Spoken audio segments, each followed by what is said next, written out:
Bom, pessoal, então, uma boa noite a todos, agradeço a presença de vocês. Hoje nós estamos aqui no nosso programa de webinar Economia PUC-PR Não Para, recebendo o professor da casa, o professor Rodolfo Coelho Prates, que vai falar um pouquinho sobre o Oliver Williamson, Nobel de Economia, e a teoria dos custos de transação, aí, que ele procurou desenvolver e consolidar, que é tão importante para nós, para a interpretação econômica.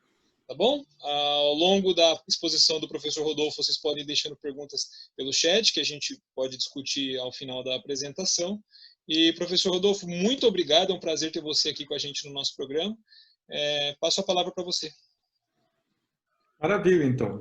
Então, inicialmente, obrigado pelo convite, por participar aqui nessa sessão de seminários aqui, trazendo alguns temas importantes que nós achamos para discussão, tanto do ponto de vista teórico como do ponto de vista prático, da economia, da nossa sociedade. Então, agradeço especialmente ao Lucas, ao nosso coordenador, que não está presente aqui, mas que organizou todos esses encontros, e a todos os presentes que estão assistindo. Estou identificando aqui alguns nomes de alunos que já estão aqui. Eu só preciso me organizar um pouquinho aqui, porque cada coisa é meio diferente. Cada coisa, eu digo, cada plataforma é um pouquinho diferente. Então, vou compartilhar aqui a minha tela com vocês, tá bem?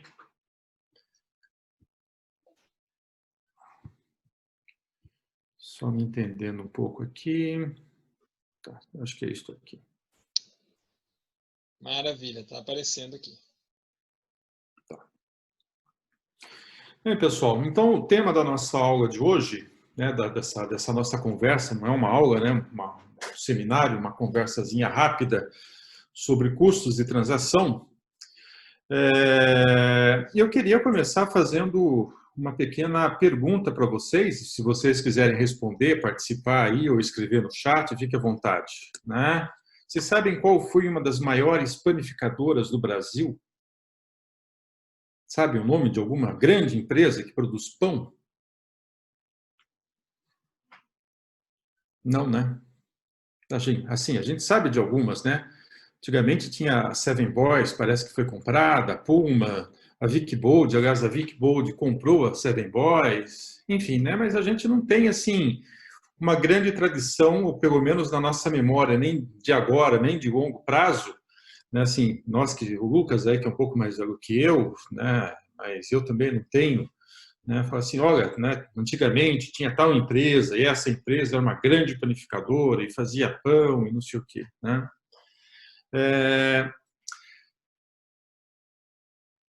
Eu já vou falar para vocês. Na década de 60, logo após o início da modernização de uma estrutura produtiva que nós tivemos aqui no Brasil, por conta do plano de metas que foi desenvolvido pelo ex-presidente chamado Juscelino Kubitschek, que na década de 50 ele adotou um slogan e conduziu um plano de metas. Aliás, pelo menos ele tinha metas, tinha assim algo a seguir. Hoje a gente está dando tiro para tudo quanto é lado e não acerta absolutamente nada.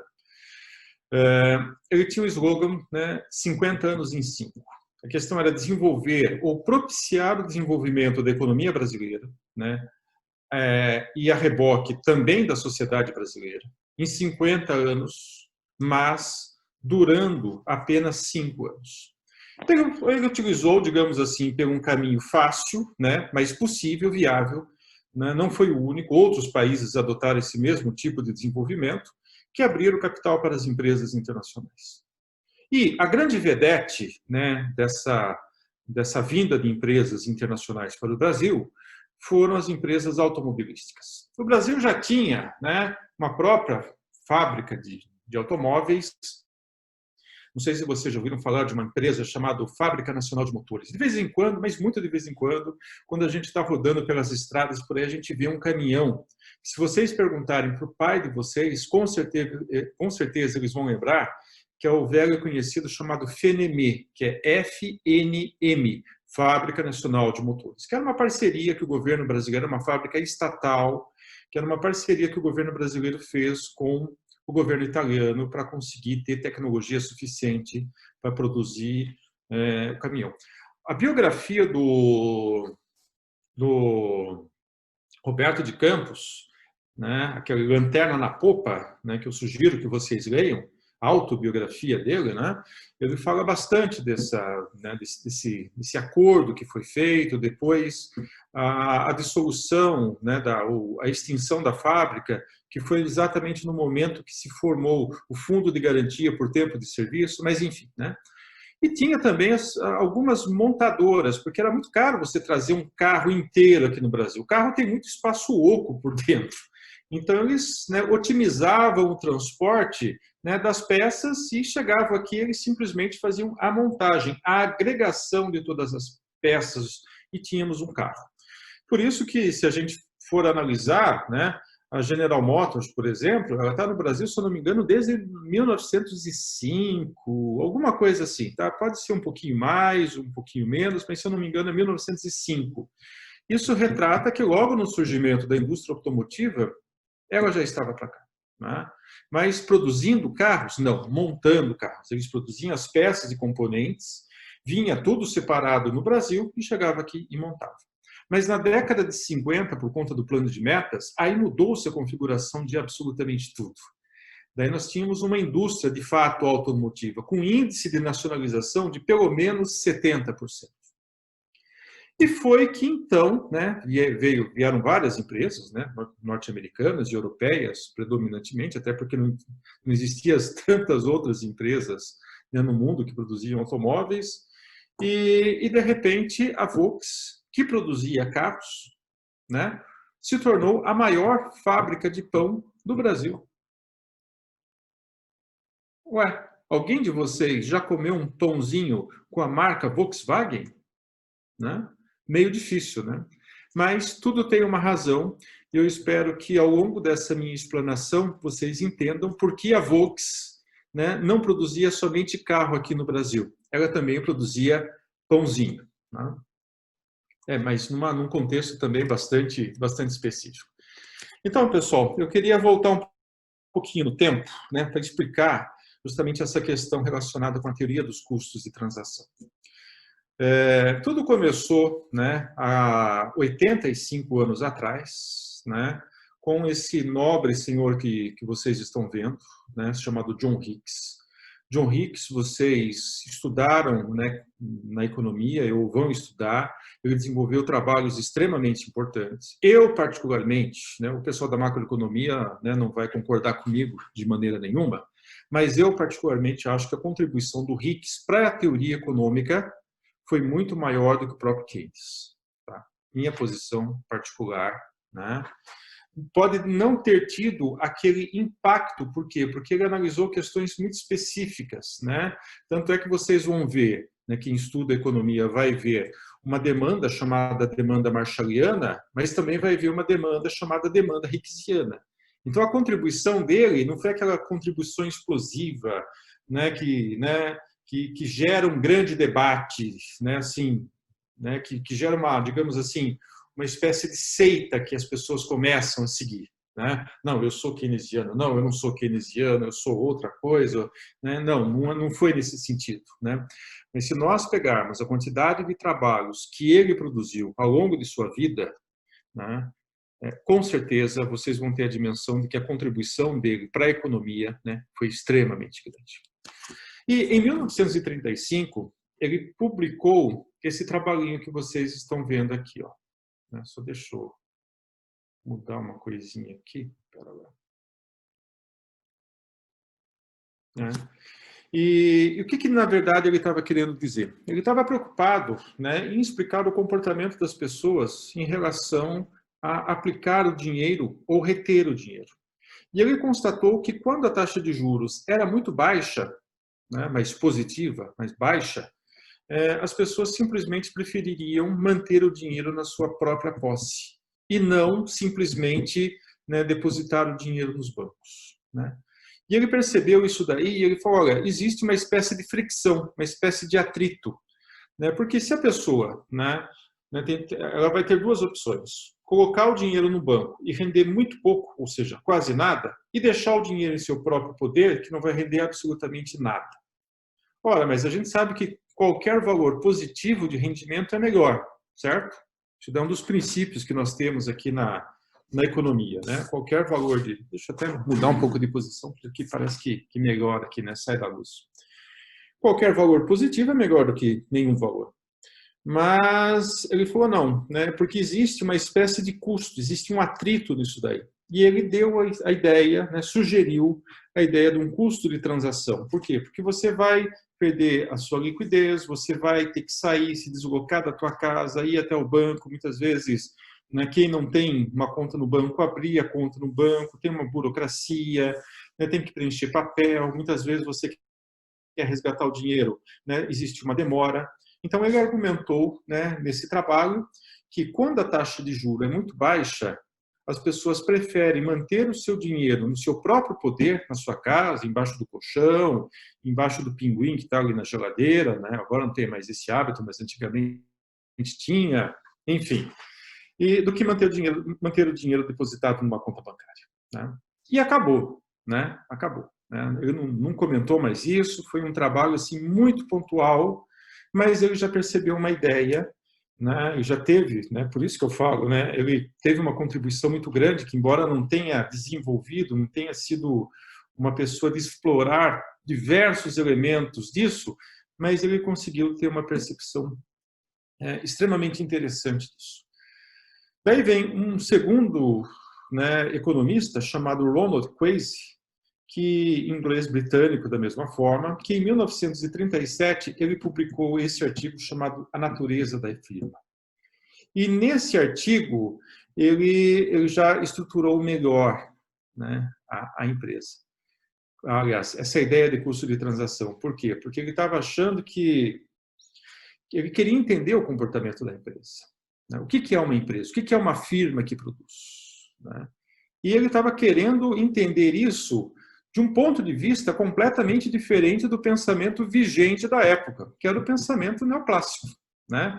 E qual um dos elementos, né, do pensamento neoclássico? Ora, né, você tem as firmas preocupadas, né, dentro da sua própria fronteira em produzir, e uma vez que elas produziram, elas conseguem vender tranquilamente esse bem no mercado. Né? Não existe uma preocupação, né, de transação. Né? Essa preocupação de você comprar e você vender é uma coisa completamente efêmera. É uma coisa que se dá por natureza. Uma vez que você produziu, você vai vender.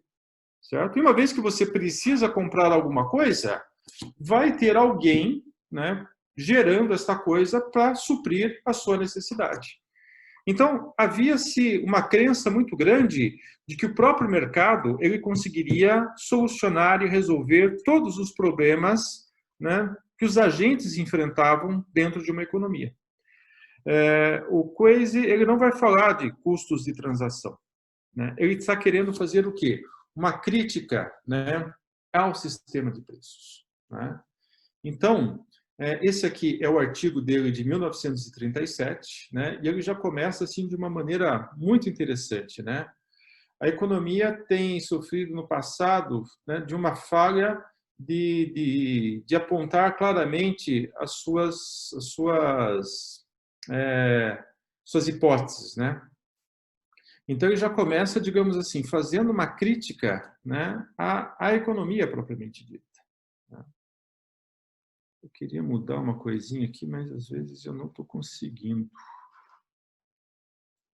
Deixa eu ver se... agora sim. Então, pessoal, e a questão é, será que o sistema de preços realmente funciona? Né? O que é o sistema de preços? Ora, vocês sabem que o preço, né, na visão, né, da economia, ele representa uma quantidade muito grande de informações. Se o produto é escasso, se o produto é abundante, né? Quem deve consumir, quanto deve ser produzido. Então, esse valorzinho, né, que normalmente a gente vê no rótulo de um produto, né, qualquer, ele carrega em si uma informação extremamente, ou um conjunto de informações extremamente valiosas. Né? E E muitos economistas, né, durante muito tempo, eles acreditavam que o sistema de preços é simplesmente uma maneira extremamente eficiente de organizar a produção. Portanto, o mercado ele se auto-organiza. Isso daí vem justamente daquela ideia da mão invisível de Smith, né? Tem interpretações um pouquinho diferentes, né? Mas, enfim, vamos entrar nessa seara, né? Então, numa economia de mercado, né, nós temos aí uma espécie de autorregulação que as transações elas se tornam extremamente eficientes. Nós temos uma eficiência alocativa dos recursos, né? E por aí vai, né? Só que nesse trabalho de 1937, o Quase ele questionou isso e não trabalhou muito mais, né, nesses pontos. Ele meio que abandonou aquela ideia. E em 1960, ele vai escrever um outro trabalho. Esse sim é um trabalho considerado o trabalho seminal do Quase, que gerou o prêmio Nobel a ele. Tá? Então, todos esses caras que eu estou citando aqui, todos eles, né, receberam o Nobel em Economia.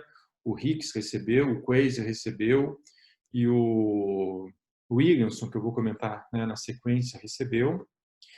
E ele publicou esse trabalho, né, nessa revista, né, Direito e Economia, Lei e Economia, né, na qual ele vai estabelecer uma questão, né, que é o problema do custo social. O custo social, na verdade, ele estava, né, inicialmente querendo responder uma questão que foi levantada alguns anos antes, aliás, vários anos antes, por um economista britânico também, chamado Cecil Pigou. O Pigou, ele analisava a seguinte questão, né, que nós temos, né, um custo privado de produção, e esse custo privado de produção é completamente diferente do custo social de produção, por meio da presença das chamadas externalidades. Então, por exemplo, né, imagine que nós tenhamos uma empresa, e essa empresa, né, para produzir os bens e serviços que ela produz, ela polui, né? E esta poluição vai acabar afetando a população do entorno, seja uma poluição, né, de gases, seja uma poluição sonora. Então, veja que o ganho privado que esta empresa está tendo, né, é mas o custo que ela está arcando para isso é condizente com o ganho privado, não é condizente com o custo social. Por quê? Porque o custo social é muito mais amplo do que o custo privado. Por quê? Porque muitas pessoas estão sendo afetadas negativamente para que essa empresa possa ter o seu lucro privado. Então, o Pigou, ele propôs uma forma de equilibrar essa situação, né? A ideia dele era que haveria necessidade do Estado, portanto, uma intervenção direta do Estado na economia, e elaborar um mecanismo de tributação. Então, tributa-se, né, essa empresa, consequentemente, a quantidade produzida vai ficar menor, o preço vai ficar maior, vai ter uma seletividade em relação a quem vai consumir esse bem, mas, por outro lado, esse tributo vai ser justamente uma medida de compensação para as externalidades negativas que essa empresa está gerando na economia. Só que o Quase ele tinha uma visão muito mais liberal da economia do que o Pigou. Então, ele foi fazer uma crítica a essa ideia, que é justamente podemos verificar no título do artigo dele, né, o problema do custo social. E a primeira questão que ele vai tratar de forma basilar é em relação ao que se chama os direitos de propriedade, né? Então, ele vai falar que os direitos de propriedade nossos aqui não estão muito bem definidos, né? Então, o que nós temos, na verdade? Nós temos, digamos assim, dois extremos. Tá? Primeiro, é recursos comuns, né? Recursos comuns é aquela condição que, na verdade, está muito condicionada ao nosso passado, né, quando nós não tínhamos direitos de propriedade. Então, tudo era basicamente todos, né? Então, se você está num determinado território, né, não existe alguém que possa cercear você de andar nesse território, de coletar coisas nesse território, de pescar nesse território, de fazer qualquer coisa nesse território. Tá? Então, aqui nós estamos falando de recursos comuns.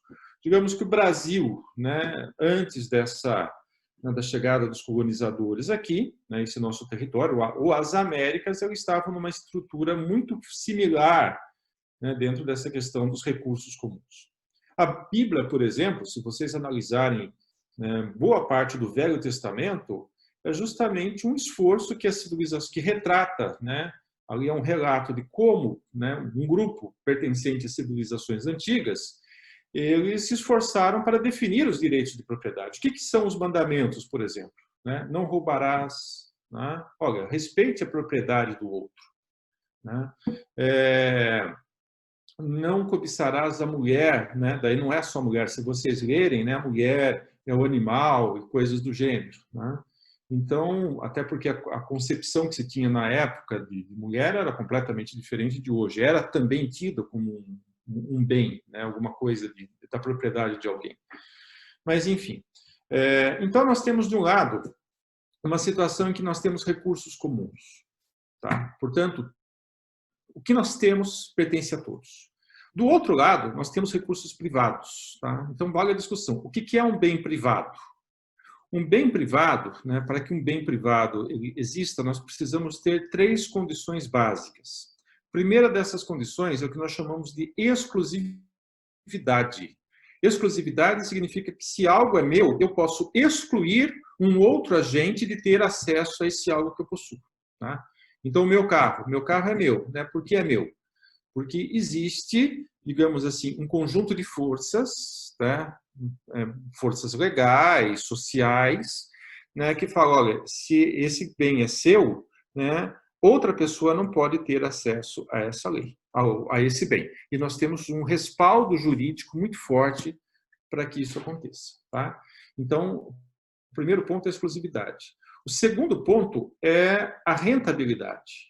Rentabilidade se refere ao fato de que se eu tenho algo e se esse algo gera algum outro algo, esse outro algo também será meu. Por exemplo, se eu tenho uma vaca, essa vaca dá um bezerro. Né? Ninguém pensa, olha, quem será o bezerro? Não, todo mundo vai associar que o bezerro é do Rodolfo. O bezerro não é da coletividade, o bezerro não é do vizinho do Rodolfo, o bezerro não é, é do Rodolfo. Né?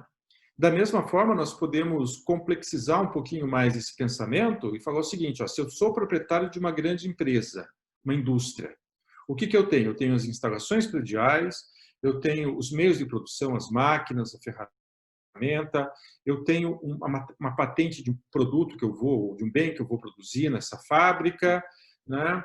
Só que eu compro matéria-prima, eu contrato trabalhadores, assim sucessivamente, consigo organizar toda a produção e faço efetivamente a produção. No final, o que vai ter? Eu vou ter um produto novo. Ninguém fica perguntando de quem é esse produto que acabou de sair. Nós já temos essa concepção de que esse produto também é da pessoa que detém os meios de produção. Então, nós temos aqui 2 extremos. Aliás, antes disso, né? Então isso daí é a segunda característica, a rentabilidade. E a terceira é a questão das trocas. Se um produto é meu, eu tenho condições, né, arbitrárias, inclusive, eu posso definir as condições para estabelecer as trocas. Inclusive, eu posso até, né, doar esse bem se eu quiser. Né? Ele é meu, eu faço dele o que eu quiser. Aquele livro do Amartya Sen, por exemplo, né, Desenvolvimento como Liberdade, ele vai falar que isso daí é uma das liberdades fundamentais que nós devemos ter. A liberdade de querer, né, transacionar um bem, né, não ter que se sujeitar a determinadas condições. Tá? Então, nós somos livres para isso. Se eu quero vender alguma coisa, eu posso vender ou não, eu posso colocar o preço que eu quiser. Ah, mas esse preço é muito absurdo. Tudo bem, né? Basta você não comprar. Entra em questões éticas, por exemplo, o Michael Sandel vai entrar nisso daí, naquela obra O que o Dinheiro Não Compra, mas do ponto de vista, né, do ordenamento sobre propriedade privada, eu posso fazer, né, o que eu quiser com esse bem. Né? Então, exclusividade, rentabilidade e trocas. Tá? Então, isso caracteriza um bem privado. Então, uma situação extrema aqui do nosso lado esquerdo é quando todos os recursos são comuns. No outro extremo, nós temos aí quando nós temos direitos de propriedades, portanto, os recursos são privados, e isso está muito bem definido. Só que isso daí são dois extremos que, digamos assim, não existem mais. Por quê? Porque nós já abandonamos um estágio de organização social e também econômica assentado em recursos comuns, tá? Isso daí é uma coisa pré-histórica. E, por outro lado, nós não ainda conseguimos gerar uma estrutura, um ordenamento social, legal e econômico que garanta, que faça com que os direitos de propriedade estejam bem definidos. Tá? Então, aqui, né, surgem dois problemas, né, digamos assim, dois custos. Tá? O primeiro custo é o custo necessário para eu manter os bens que eu tenho, né, que são bens meus. Tá? Porque, se você pensar, existe todo um ordenamento jurídico. A Constituição, ela fala, depois nós temos as cartas, né, os códigos, né, processual, penal, né, se você roubar, você vai ter problema, isso daí nada mais é do que assegurar o direito de propriedade. Né? Mas, mesmo assim, a gente vê que existem muitas falhas. Né? Por que a gente estabelece muros em torno das nossas casas? Justamente para assegurar os bens que nós temos. Por que a gente contrata uma empresa de vigilância ou colocamos alarmes nas nossas casas? Justamente com o mesmo objetivo. Podemos ir até mais, podemos contratar um seguro, caso aconteça alguma coisa, eu não tenha eu seja ressarcido, né, desse meu prejuízo.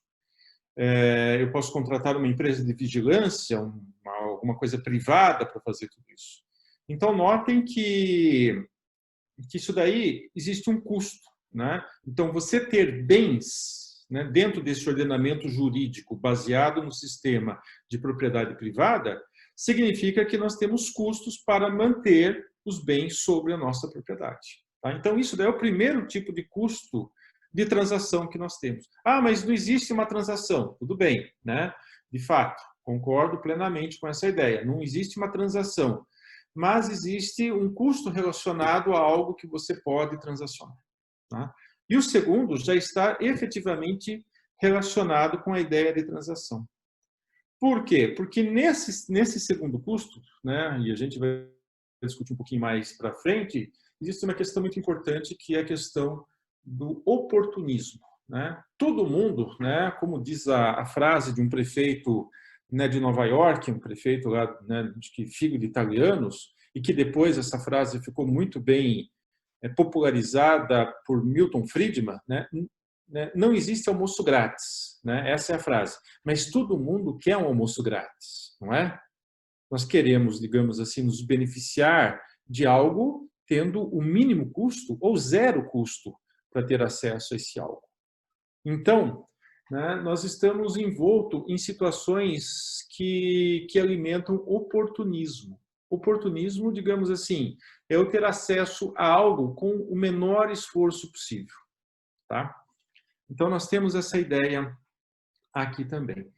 Então, esse artigo que eu acabei de comentar com vocês aqui, ele vai fazer uma ligação muito importante, né, entre direitos de propriedade com essa ideia aqui, né, onde o Ronald Coase ele já esboçava essa ideia de custos de transação.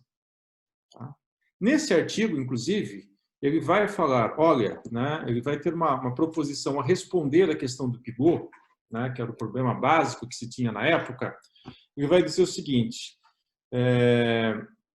esqueçam essa questão de interferência do Estado, até porque, como eu comentei com vocês, o Coase ele tinha uma perspectiva muito mais liberal do que Pigot. Né? Ele falava assim, o teorema de Coase, né? Se os direitos de propriedade estão devidamente especificados e na ausência de custos de transação, cada agente envolvido tem a plena capacidade de barganhar entre si. Ou seja, né, tira-se o Estado, né, dentro dessa prerrogativa de realizar uma interferência dos agentes e faz com que os próprios agentes tenham a plena liberdade de estabelecer negociações, barganhas entre si. Né? Então, voltando aquele problema que eu havia comentado anteriormente. Suponha a presença de uma empresa poluidora. Tá? A questão fundamental é você responder a seguinte pergunta: quem tem direito? A empresa tem direito de poluir ou são as pessoas que têm o direito a um ar não poluído? Então, primeira questão básica é você assegurar de forma bastante clara e objetiva os direitos de propriedade. Isso daí é fundamental. Uma vez que você fez isso, bem, você não vai dar direito para ambos. Alguém pode ter o direito e, né, do outro lado, vai perder esse direito. Agora, dentro dessa conotação, vamos supor que a empresa tem o direito de poluir. Ora, se a empresa tem o direito de poluir, isso está afetando um outro grupo de pessoas ou de empresas que são prejudicadas por conta dessa poluição, eles podem negociar, portanto, eles podem, por exemplo, pagar para que a empresa diminua a quantidade de poluição que ela está, né, gerando. Então, isso é uma solução, né, na perspectiva de Crazy. Por outro lado, se as pessoas têm direito ao ar limpo e a empresa ela quer poluir porque a poluição faz parte do seu processo de produção, então ela pode pagar para as pessoas, tá, essa compensação pelos poluentes que ela está gerando. Mas quando isso se torna, digamos, alcançável diante dessas duas hipóteses, que são hipóteses extremamente fortes? Primeira, a hipótese de que os direitos de propriedade estão bem definidos. E, na verdade, até voltando aqui, nós não estamos nem no verde nem no azul, nós estamos justamente nessa faixa cinza. Esse é o grande problema. Nós já abandonamos a situação de recursos comuns e ainda nós não conseguimos resolver essa questão de que os direitos de propriedade são bem definidos. Para algumas situações, né, até a gente está muito mais próximo, mas para outras, né, é muito complicado disso acontecer. Né? Então, a ideia do Crazy: primeiro, precisamos definir os direitos de propriedade. Segundo, não pode existir custos de transação, porque custos de transação geram uma alocação ineficiente de recursos que nós temos dentro dessa economia. Tá? E daí vem esta terceira pessoa que, infelizmente, nos deixou nesse ano, em maio agora, né, chamado Oliver Williamson, foi Nobel em 2009, e foi a pessoa que, sem sombra de dúvida, conseguiu, né, dar um salto gigantesco a essa questão dos custos de transação. E eu selecionei aqui alguns dos trabalhos mais importantes que ele tem, né? Então vejam que sistematicamente aí, né, e segue, tá? Até trabalho de 2012, né, trabalhos assim mais recentes foram publicados sobre, né, essa temática, né, de custos de transação ou de elementos que estão relacionados a essa temática. Tá? É uma pessoa que contribuiu bastante, que tinha uma visão, né, muito aguçada, né, das transações e que deixou, digamos assim, um legado, né, para o pensamento econômico, né, extremamente grande. Né?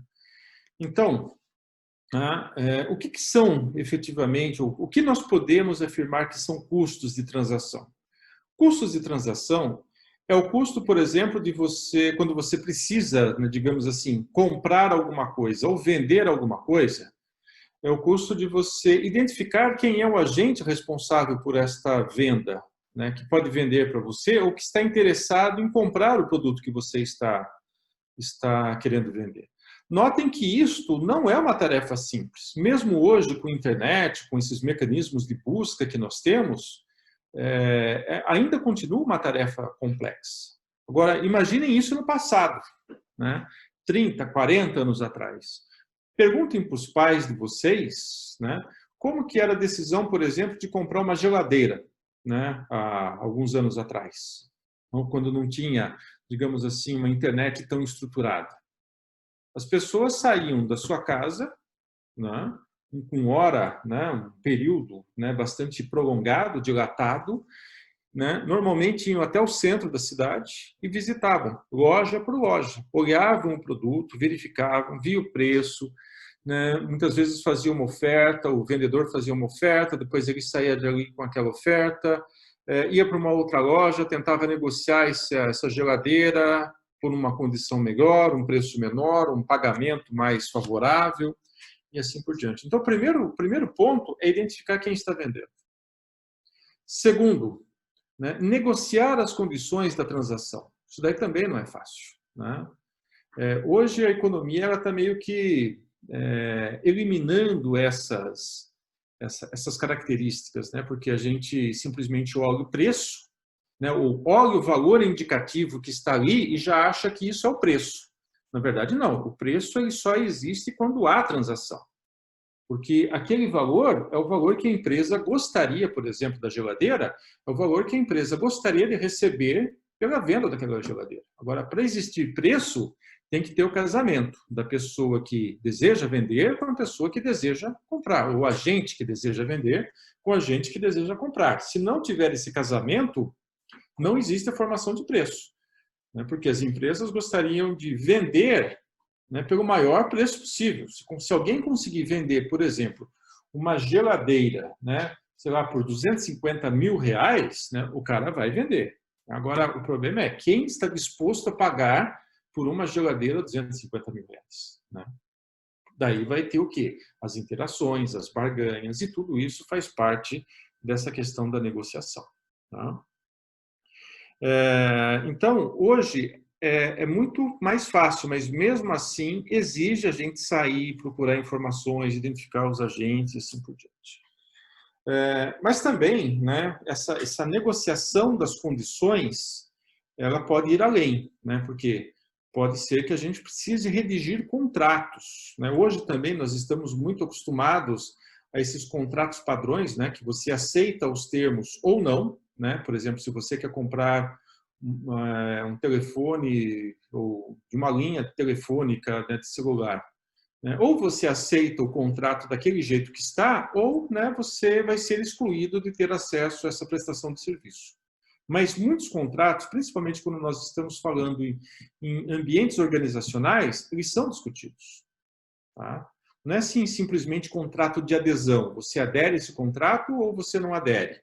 Não, se você precisa comprar alguma coisa, né, essa coisa tem determinadas especificidades, isso daí vai exigir a redação de um contrato. Só que a gente sabe também, né, que a nossa capacidade, o que é um contrato? Um contrato é um documento que firma deveres e obrigações, né, para os agentes envolvidos naquela transação. Só que muitas coisas podem acontecer e nós não temos capacidade de antever essas exceções, né? Se vocês pegarem um contrato, né, qualquer contrato que seja, né, vai ser, primeiro, que vai ser um documento extremamente extenso, né, enfadonho assim de ler. Por quê? Porque ele vai colocar lá um monte de situações, né?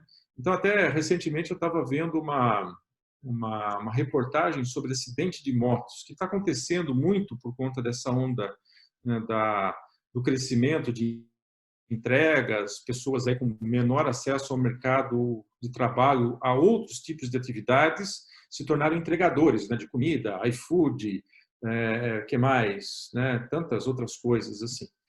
E daí, né, eles compram uma moto, não tem muita experiência, de repente acontece um acidente ou acontece um roubo, né, dessa moto, e daí as pessoas um pouco mais preocupadas vão fazer o seguro, né? Então está lá uma cláusula, né? Haverá direito a ressarcimento se, né, for furto. Daí a moto é roubada, porque existe uma diferença técnica entre roubo e furto, né? Roubo é quando alguém chega e toma de você presencialmente. Furto é quando você não está presente, né? Então, daí o que pode acontecer? Né? Está previsto que é furto. Se a pessoa for roubada, ela não tem direito à indenização. Mas eu achei não. Está no contrato, você aceitou os termos, né? Então, assim, a gente tem que ficar muito atento a esta questão contratual. Por quê? Porque tem um conjunto de exceções muito grandes, tá? e nós não temos uma plena capacidade, né, de antever todos os elementos que podem acontecer que não estão, digamos assim, firmados nesse contrato. E uma vez que o contrato foi realizado, nós temos que monitorar, né, o cumprimento desses contratos. Verificar se não está tendo nenhum tipo de ação oportunista, né, de um agente sobre o outro numa determinada transação. Tá? Isso daí é uma coisa complexa. É uma coisa que não dá para a gente mensurar. É diferente de um custo de produção. Um custo de produção, eu consigo mensurar, por exemplo, quanto de capital eu tenho que colocar, a remuneração para esse capital, por exemplo, eu preciso comprar uma máquina, eu não tenho capital suficiente, então eu pego um financiamento, né? Então eu vou precisar pagar o financiamento, isso daí vai ser meu custo de capital. Eu não tenho uma instalação predial, então eu alugo, né? O aluguel vai ser a remuneração por isso, é um custo. Eu não consigo fazer isso sozinho, portanto, eu preciso de trabalhadores qualificados. Eu vou contratar esses trabalhadores. O salário mais os encargos que eu pago para eles serão creditados como custo, né? Ou debitados como custo, né? Enfim. Então, tudo isso é um custo mensurável, né? Tanto é que a contabilidade é uma área especialista em fazer todos esses levantamentos de pormenores e disso, aquilo, sobre esses diferentes tipos de custos, né? Agora, como que a gente vai mensurar o custo, por exemplo, de identificar um agente que nós não conhecemos, que sabe-se onde está, né, no mundo? Hoje está mais fácil, né? Uma busca na internet, alguma coisa assim. Mas, né, nem sempre isso é possível.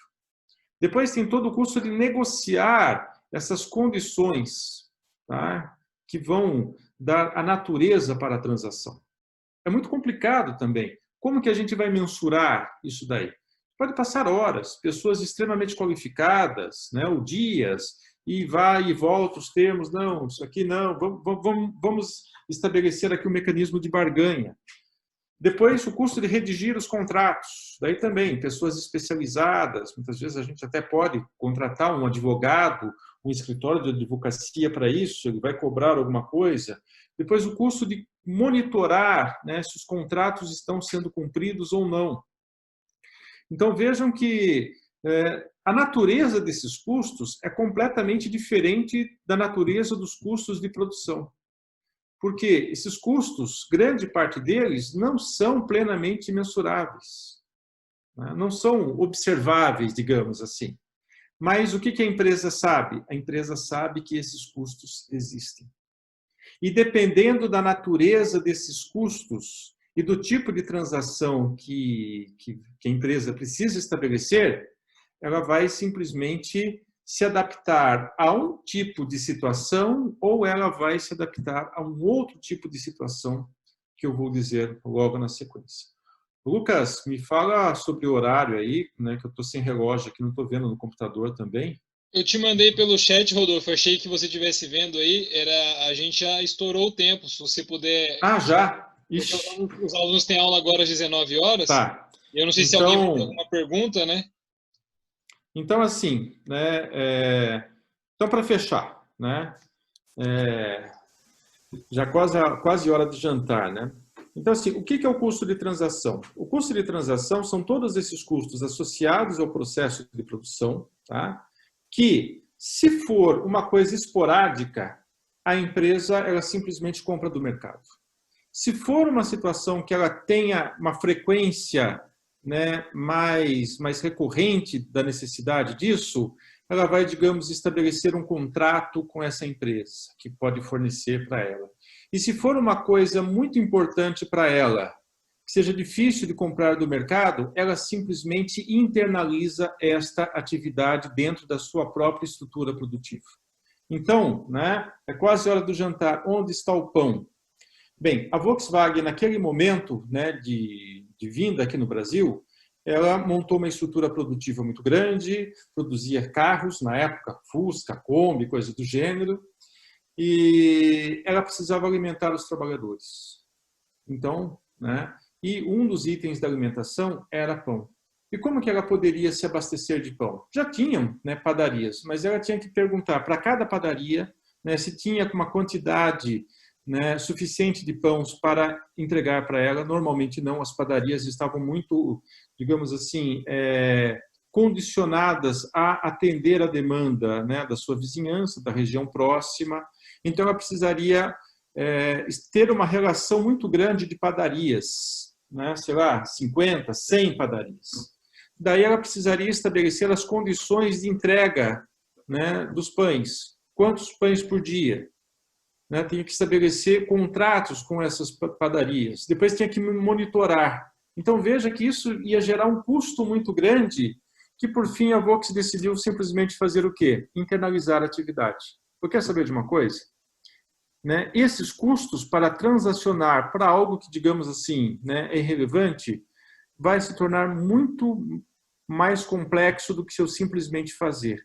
Então, eu vou pegar, vou contratar, digamos aí, uma quantidade de padeiros, vou comprar máquinas, né, máquinas para fazer a massa do pão, fornos para assar o pão, e eu mesmo vou fazer o pão. Então, toda essa discussão da teoria dos custos de transação envolve, de um lado, eu compro via mercado ou eu produzo internamente. Vai depender do quê?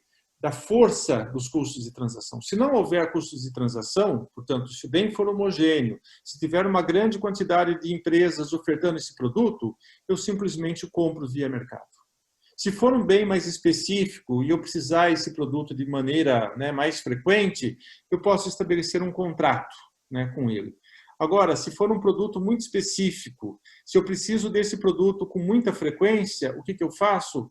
Eu saio completamente do mercado e eu produzo esse bem internamente aqui dentro da minha empresa, porque a coordenação agora é uma coordenação hierárquica, né? O dono fala para o diretor que tem que produzir tanto, o diretor fala para o gerente que tem que produzir tantas unidades desse bem, cumpra-se a ordem, não tem mais que ficar negociando, sai-se, né, você abandona a relação de mercado. Pessoal, é isso. Estou aberto, então, para a nossa discussão aqui, né, para perguntas e observações que vocês queiram fazer.